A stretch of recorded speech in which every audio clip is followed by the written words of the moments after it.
Hey everyone, welcome to Roads of Oz. My name is Matt. Now some of you may know I attended the Bulli Antique Motorcycle Weekend back in 2023 and I was lucky enough to get an interview with Gulia from Tanks and Tailpipes as they had an entry which was their late father's Gilera. Anyway, let's check it out. Hey everyone, I have Gulia here from Tanks and Tailpipes and they've entered this beautiful Gilera. I hope that's pronounced. Gilera, yeah, you got Gilera. it right. First go. First go, not bad with the Aussie accent. And I'm going to have Gulia here tell me all about it. So, Gulia? I know a little bit about it, That's okay. Not as much as Jim Skaysbrook from Old Bike, who did the magazine article on it. Yep. So this is 1938 Gilera VL 500. So it's got the wet sump, and that's why you can't see there's no oil lines or there's space in the middle, so it makes the bike a lot lighter and things like that. Dad restored this about, how long ago, Mum, you reckon? We got it in 20 years ago? 1992. That's when we got it. 1992. And we restored it within 2 years. So. Yeah. So Dad was very particular. He wanted to make sure that it was showroom finish. Yep. So Mum actually helped research bits and pieces, what's genuine, what wasn't, with emails back to Italy, Yep. phone calls, things like that. It was very painstaking, wasn't it? Approximately how many hours are we talking? I couldn't quantify it. There was No idea. over a year or two. Oh, easy. Something Because like we did all the groundwork before we even got started into. Okay, so you've done all the groundwork before you even started? Yes, before we even So you started. had a base to go Yes, with, that's correct. awesome. And so the restoration started in 94 and went through to... No, it arrived here in 93 and he would have started almost immediately, so given at least a couple of years, so it would have been finished by around 95. So this was imported from Italy? We brought it over, yes. Right, so the bike was imported from Italy and brought out, and the condition Oh, it was deplorable. rusty, buggered. Renovator's delight, we're going to call it. Oh, yes, that's right. Found in a cellar. Yeah. So your father went to some painstaking, and your mum also went to a lot of it. There's a barn find, so now I don't know, probably everyone's cleaned out all the barns, but when he saw this, but again, a lot like the Bianchi we have in our shop, Tanks and Tailpipes up in Rylstone. This is another one that Dad saw riding around. He always wanted a Gilera to add to his collection. So when he saw it, he obviously negotiated with the owner, you know, and After a lot of brought that wine down. and cheese. Yeah, A lot of vino and cheese to same get it out story. here. Beautiful. Same story as the other one. Excellent. Interestingly, the Bianchi that we've got up in the shop, in the window on display, which you saw in person, the Giuseppe Gilera, who is the founder of Gilera, he used to work at the Bianchi factory when he was 15, and then when he was 22 left and started his own. So that was really cool. The two are actually related by that connection, which is really nice. So he knows how to make a beautiful looking bike, and your father restored it beautifully. How did you tell the story of how you got it here? Because apparently that's a story in itself today. So thanks to my husband Pedro, my mother Vivian, and a family friend Robert in Adelaide. So how many kilometres? 3,500 kilometres of driving from Rylstone. Pedro with a trailer went to South Australia, picked up Mum, picked this up. Rob helped, strapped her in, made sure it was all covered. We even had socks over the handlebars. That would have been so nothing stressing. they were all stressing. Got photos of that. And then I just walked in today. Hello. You're doing the glam work. Is it undercover? Is it nice? Is it looking pretty? So credit to all the three of them to do all that stressful logistics to get it here. The reason why we've not ever really shown any of my father's things for a long time. I think the last time was Beta Birdwood, probably about 13 years ago. This was running. Pedro had another one of Dad's bikes. Dad was riding this one because this one was actually his favourite. one of his favourite, but secretly his favourite. And they both had the leather get-up from the 30s, so the gloves over the jacket, the goggles, the boots over, the pants and the boots, the red Italian little ribbon. Anyway, the two of them, I've got a photo, I'll show you. Yes. Riding Beta Birdwood in Adelaide, that was really cool. So ever since then, Dad didn't really, he wasn't really a showman, didn't really, it was too stressful. Yeah, it's too stressful logistically to bring them all out. So he had his own collection at home, and he said, if I ever want to bloody look at them, I just take the cover off, and I've got my own show. Very good. So anyway, we always encouraged him to do it, and now it's his 5-year anniversary of his passing. So this year's the Antique Motorcycle Club of America, the Australia division, has obviously this annual show in Gulia here this weekend, and it's an Italian theme. So that was a sign for us that you should have a look at this. Yeah. So we've just invested a little bit of our time. We closed the shop, we did all that, and here it is.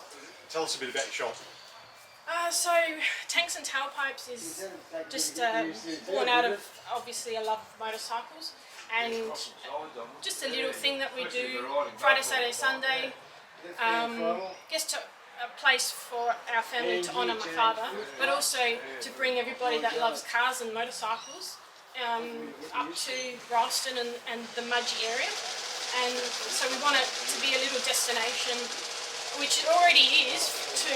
Great riding destination. Yeah, absolutely. So, and they also sell some of the best neck warmers, and you're going to need that this time of year when you're up there.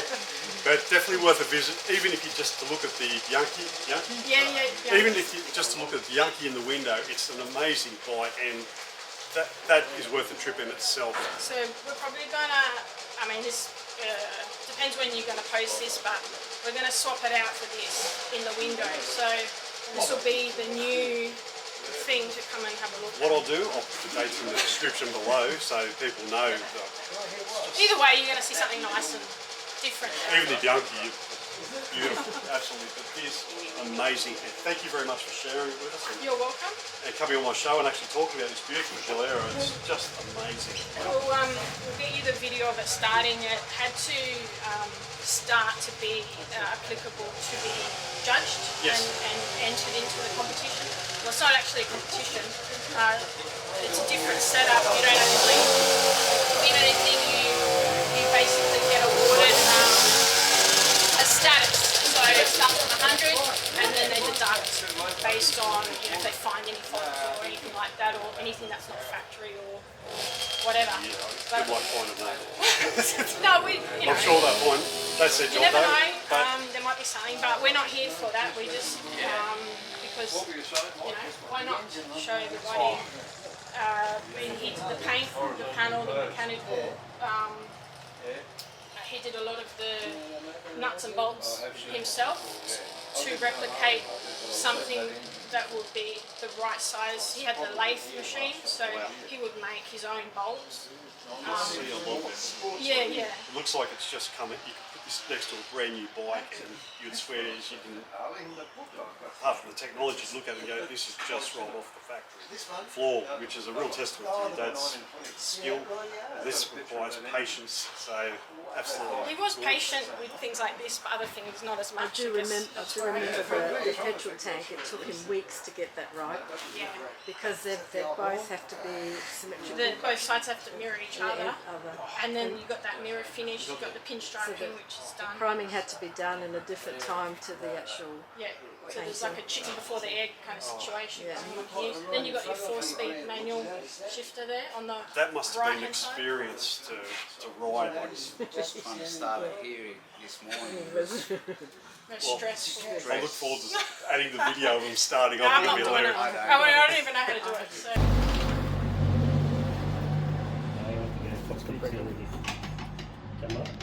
Here we go.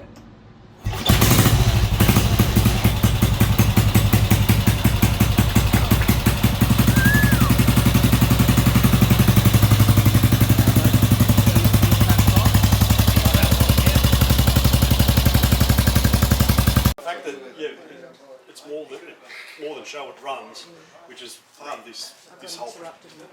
Yeah. In order for them to actually judge it, it has to run. Has to run. Which I love.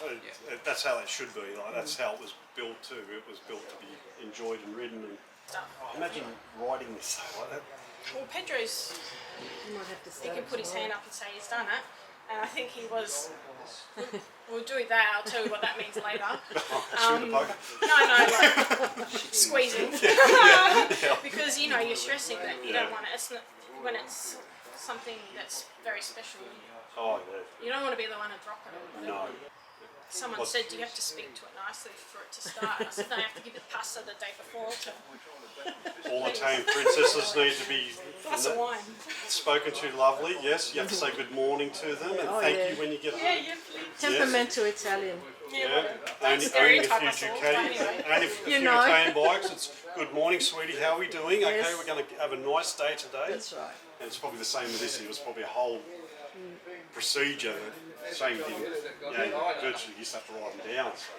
Yeah, no, Dad did write a lot down. When he pulled things apart, he would make sure that there'd be a photograph and, you know, just to make sure that those bits go with that. And he only did one bike at a time. He didn't want to mix parts up. So, smart man. Well, you know, it can happen very easily. They look very similar. So, yeah, but he did, you know, he did the brake light. I mean, did all this himself. It's just amazing. Just absolutely amazing. I wish I had a tenth of the. Some people are just naturally gifted and have this ability. I'm not one of those people, but I can appreciate how beautiful it is. It's good for the young kids to see too, you know, because it inspires them to go, shit, you know, like pinstriping mate today that did the demo.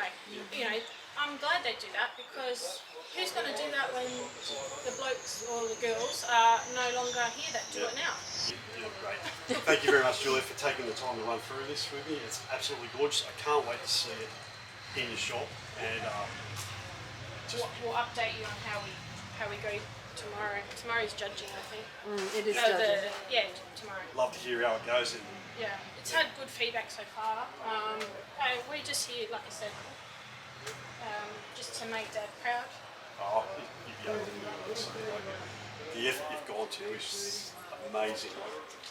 To get it to where just to get it here. I struggled coming from Liverpool. It was an effort. So to transport it, it just shows how much love there is for this. You can thank Rob Paul for that. Family. Yeah. Thank I you did very much. before. Alright, thank you. I really appreciate that. Well, there you have it. Big thanks to Julia from Tanks and Tailpipes. Now, if you're ever up in the Rylstone area, definitely drop into their store. It is a must-see, especially those that are into older vehicles. Anyway, thanks very much for watching. And yes, how did they actually go? Check it out. Distance travel from South Australia to bring us back over here. It's achieved a Junior First Award with 99 out of 100. Congratulations. Vivian?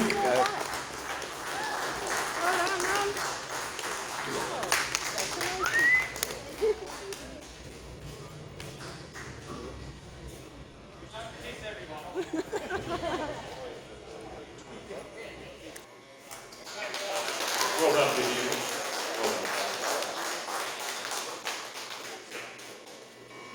I'd like to thank the organisers yesterday, and this is, I just had to bring it because this is a job that my husband did. We restored this bike together, one among many, and I always used to push him to show it because he just did such an immaculate job, and I'm just so pleased for him. And it's an honour for him. Thank you very much.